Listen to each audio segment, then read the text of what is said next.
নমস্কার বন্ধুরা, আমার চ্যানেলে আপনাদের সকলকে জানাই স্বাগত। এখন কিন্তু বর্ষাকাল চলছে।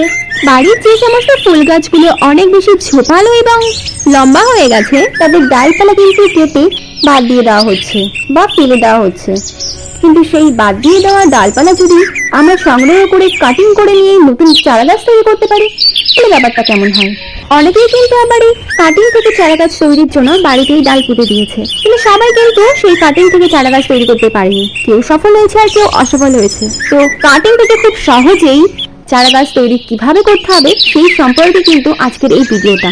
দেখতে পাচ্ছেন আমার কাছে একটা কাঠগোলাপের ডাল আছে। আমি কিন্তু এই ডালটির মাধ্যমেই আপনাদেরকে জানাবো যে কিভাবে খুব সহজেই কোনো কাটিং থেকে চারা তৈরি করে যায়।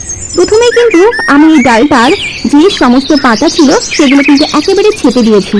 এরপর এই কাটিংটা ছায়া জায়গায় মিনিমাম 6 ঘন্টা রেখে দিতে হবে। কাটিং করার সঙ্গে সঙ্গে কিন্তু এটা মাটিতে পুঁতবেন না, কারণ কাঠগোলাপের ডাল থেকে যে সাদা সাদা কষ বেরোয় সেটা শুকাতে দিতে হবে।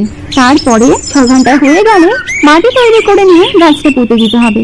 আর অবশ্যই খেয়াল রাখতে হবে, যখন গাছটা মাটিতে বসাবেন তখন কিন্তু জলের পরিমাণ খুব অল্পই দেবেন, কারণ কাঠগোলাপ গাছ কিন্তু জল একেবারেই পছন্দ করে না। আর 15 দিন পর পর মাত্র 2 ছিপি জল দিতে হবে। আর অবশ্যই যে পাত্রে ডালটি পুঁতবেন সেটাতে কিন্তু